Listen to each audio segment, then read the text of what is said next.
DSCN9294. Our guests are Paul Dale Roberts. Paul Dale Roberts is a Fortean investigator investigating all things paranormal, from UFOs to ghosts to demons to cryptids. He is an author of over 73 paranormal-themed books. Roberts is also a journalist for Phenomenon Magazine, Costa Rica Times, Outer Limits Magazine, and Paranormal Underground Magazine. Our next guest is Skip Press. Skip Press is a screenwriter, novelist, producer who has edited a Hollywood entertainment magazine, produced and directed plays, made instructional videos, and sold feature film scripts. Skip served as the Hollywood correspondent for Boys Life and was a staff writer for a UPN kids show.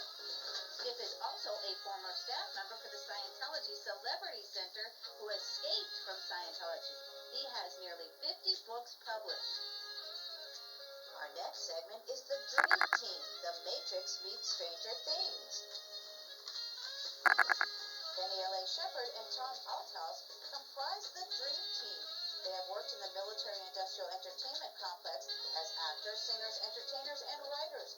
They will decode the symbols, codes, satanic references, and music in movies which are based upon real people and real military intel, which is disseminated by the CIA through movies. They will also expound upon dreams and visions that come true. Our next guest is Tanya Joy Gibson, Beauty for Ashes, Tanya Joy Show, Tanya Joy TV, Coffee Talk with Esther. Tanya is a former Miss Illinois. She's a broadcaster, a singer, an actress, a speaker, and an activist for Jesus. Anyways, hang tight. Thanks for being with us. Remember, you can support the show, find out more about us over at tanyajoy.tv again.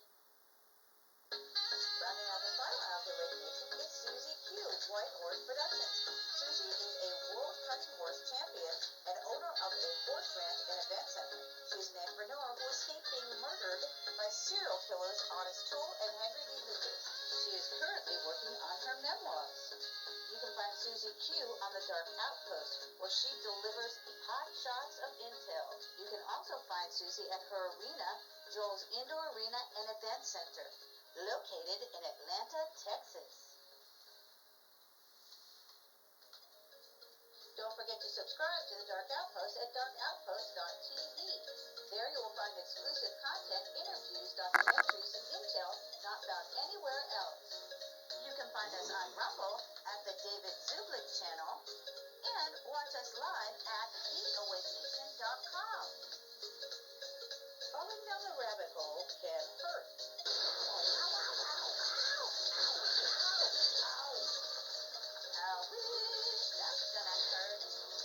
We will provide the researchers and whistleblowers. Your mission is to discern the truth from the MSN lies.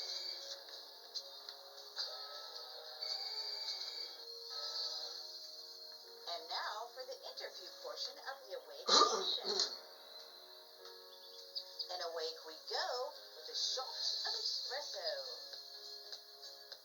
It's showtime. All right. Welcome back to the Awake Nation on this Friday, the 15th of March, 2024. And joining us now, Paul Dale Roberts. Hey, what's going on, Penny and David? Yeah, you got up really early to go out and forage a cup of Java. Yeah, I woke up on my own at 4:30. I had the alarm set, but yeah, at 4:30 I was up and about. Goodness gracious, you sent me a lot of stuff. Did you want to start with the video? Yeah, and I just want to mention one thing. Your second guest, I guess he escaped from the Church of Scientology. Really? I actually have a connection to that. My father was a tax investigator, and he investigated the Church of Scientology because they owed state taxes. So, yeah. Yes, because that's how they actually got their nonprofit, because they threatened the IRS agents, and I guess they got some goods on some of them, and that's how they got their nonprofit. Yeah, that's crazy. And then, in one of his other cases he did was the West Coast Mafia. that was run by Mickey Cohen. They had That explains his fall. yeah, he the West Coast Mafia they actually killed a state accountant in the 1950s. And my dad, who was a young tax investigator, took on the case. They took him to a restaurant, these mafia guys, smoking their big cigars, and wrote him a check. He didn't get killed. Dang, that is a miracle, because that's how they got Al Capone. Yeah. Two ways. They either bribe you or they kill you. Yes, and you remember from the movies, and I was talking to somebody about this last night, asking them if they were armed, and I told them to get out of Dodge. I said, you do remember that they always, for some reason, put the gun in the behind the toilet seat. Yeah. Why is What's that? up with that? I don't know. It's a Really weird. So I have your video. yeah. Can you set us up on this? Okay. Can you tell us what this is about? Oh yes. We actually investigated. We were looking for Michael Jackson's spirit for Sky One TV in England, and we went to the Shrine Hotel. I'm sorry, the Shrine Auditorium. That's where Michael Jackson did his Pepsi commercial, and Oh Lord! and his hair caught on fire. Yeah, I remember that. Yes, and pieces of his scalp was on the stage, and one of the janitors found this hair and scalp of Michael Jackson on stage and kept it, and then sold it for $10,000 on eBay. Oh my God! I can't imagine. Yes, and they brought pieces of his scalp and hair to the Shrine Auditorium for this documentary in which I was in, and we had a psychic there, Bobby Marqueso, who was channeling Michael Jackson through the hair and scalp. And on this video, you'll hear the EVP that we got. I may have been on stage with the ghost of Michael Jackson. Dang. Yeah. Okay. You want to play Was the it video? singing and dancing?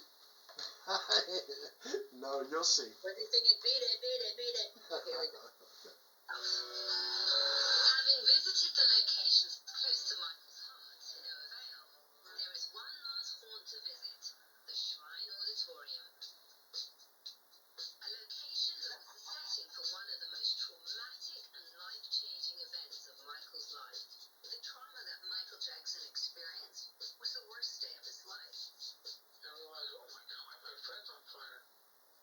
I think around that Pepsi commercial time was something of a turning point. On the 27th of January 1984, Michael and his brothers were filming a Pepsi ad at the Shrine. His friend and bodyguard Miko Brando was there with him on that fateful day. Everything goes to plan, but on the sixth take, and in front of thousands of fans, the shoot goes terribly wrong. The brothers and the whole band is performing. He's coming down the steps. I just saw a big blue flame on his head, and maybe a little bit of smoke.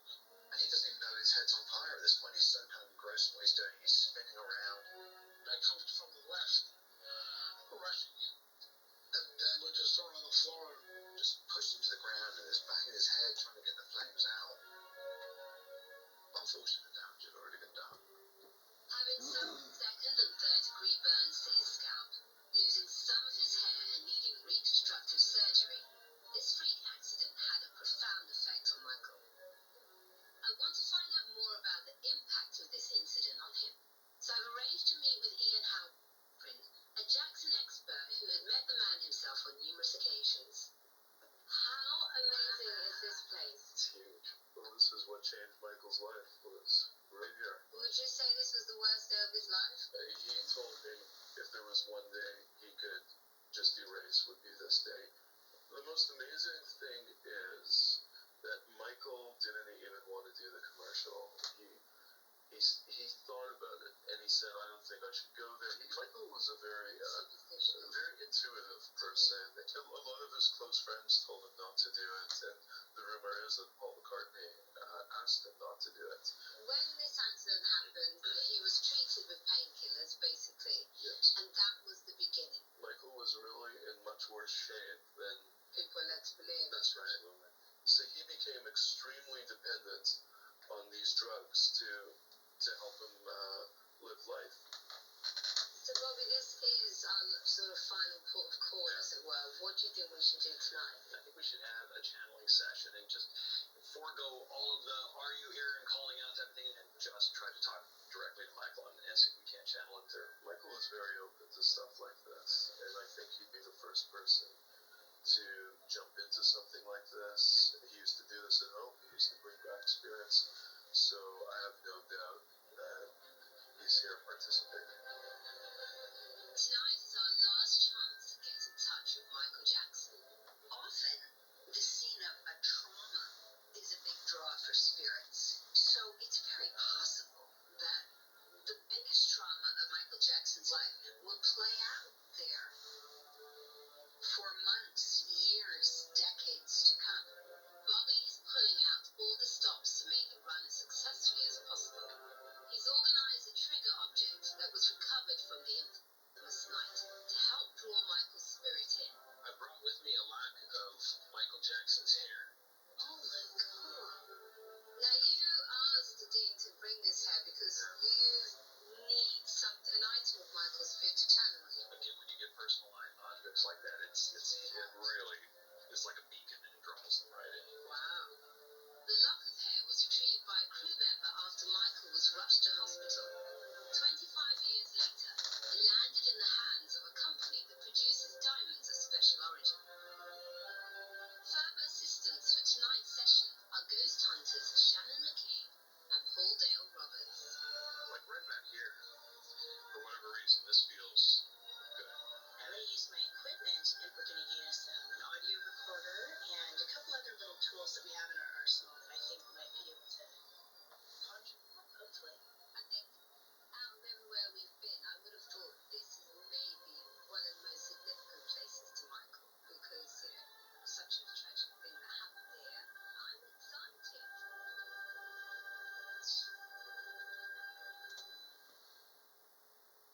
Channeling has been used for thousands of years. Bobby and Shannon enter into what they say is an altered state of consciousness. The aim is to draw Michael's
know that Michael did believe in the afterlife.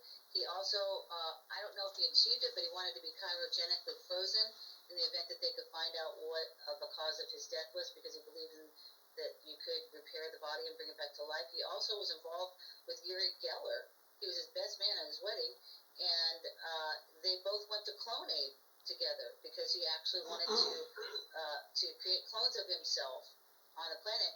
Who knows if he actually achieved that or not? And I may have actually been on stage with the ghost of Michael Jackson. The only connection I ever had with the Jacksons is I went to a Janet Jackson concert. So and then all of a sudden now, boom, this happened. And yeah, that How was... did you get called in to do that? Huh? How did you get called in for that Uh, particular? well, it's because I write these ton of articles, and sometimes these Hollywood producers, they'll see them and then they'll get in touch with me. And I think in one of my articles I talked about the ghost of Michael Jackson. So, and they said, "Hey, Paul, would you like to be part of this documentary?" And I said, "Yeah, why not?" You know, his godfather was Sammy Davis Jr. His godfather? Yes. Oh, okay. I think I've heard of that before. Yeah. You said the only connections you had with the Jacksons were going to a Janet Jackson concert. When you, in your dancing days, did you ever moonwalk? yeah. I did some moonwalking. Yeah. I think Fred Astaire found his choreography astounding. Fred Astaire said, "Teach me how to moonwalk." Oh yeah, and also too, Penny, do you have those pictures I sent you? I do. Oh, cool. So let's start with the first one with the house. Okay. 1 second. Here we go. Oh, okay. This is Rossetti's. It used to be a real popular restaurant, and it's now abandoned. And there's a ghost that people see of a man, and he's dripping blood from his forehead. Well, I took a lot of pictures. I got some orbs and stuff like that, and people say that strange red orbs are seen around this building. I did get an EVP, and it was a man's voice, and he says, "I didn't touch her." Oh, wow. What is this one? Oh, River of Skulls. We actually did a hike over there, and with the River of Skulls, I was trying to get some people interested in doing a documentary because a massacre of Native Americans happened at this river. And the reason why they call it the River of Skulls is because they found skulls floating all through the river and along on the embankments. They were beheaded, and their skulls were just left on the embankments. That's got to leave a bad juju on the land. Oh yeah, and it's very, very haunted. And you know, it's so funny because some of these ghost hunters, they tell me, "Oh, Paul, I got all this equipment, but I got no place to investigate." What are you talking about? There's places throughout the whole world to investigate, like the River of Skulls. And shadow people are seen throughout that area. Yeah, and people, like, if they're hiking, they feel like they're being followed, and they hear footsteps behind them. And it just, raises a hair on your neck, that's a real spooky place right there. What was that one story about the headless horseman? Oh, yeah. He came back to haunt everyone? Yeah, he came back to haunt everybody and was throwing his head, but like in the animation, they use a pumpkin head, but he throws his head at people and stuff like that. And kind of like that. Yeah, the headless horseman. Yeah. So this is more on the Rossetti. Yeah, the Rossettis. Yeah. And where's this restaurant or this abandoned restaurant located? It's in Gold Country, in Placerville. Okay. Yeah. Okay, make sure not to go there, David. Don't go there for eats. What's this? Okay, these are lightning orbs. and this was taken over in Yuba City. And they said that sometimes you can see it with the eye, or sometimes you can capture it with the camera. I captured these with a camera, and they say that, okay, when these are actually sighted and you can see them with your eyes, the house would shake. There was like cackling noises inside the house. The house is also too near a cemetery, and that cemetery is very haunted. And also too, just about a block down, this other house, over 100 years old, two-story house, has strange activity. A woman drowned in the bathtub, and I went over to the house, and I took one picture, and there was a red orb on the balcony to the left-hand side. And then I took another picture, it moved to the right-hand side of the balcony. I took another picture, it was on top of the stairwell. I took another picture, it's in the middle of the stairwell, and it's much larger. And then I took the last picture, and everything was red. Now, I look up the stairwell, and I see there was nobody in that house, and I see my very first full body apparition of a woman in a bathrobe walking from the left-hand side to the right-hand side of the balcony. That was the first time I ever saw a full body apparition, and it blew me away. And also too, these lightning orbs, we did 3 episodes for Ghost Adventures. We're the location scouts, me and Wishfire. And that at the Emergency in Elk Grove episode, Horror in Biggs episode, and Auburn in Hell episodes, we also too captured these lightning orbs. Where can people find those if they want to see those? Basically, I kind of lose track of it, but it winds up on the Internet Archive. So if you type in, lightning orbs or something. Yeah. Or the way back. The woman that drowned in the bathtub. What? How did she drown in the bathtub? Usually you think, unless someone is murdered and by drowning in a bathtub, or unless a baby or a very young child, most adults, there's not even enough water in there for someone to drown, unless you're bombed out of your mind. Alcohol and drugs. Alcohol and drugs. Yes. Yeah. It's happened to many entertainers that have died I guess so. in the bathtub. Oh, yeah. But at least they went clean.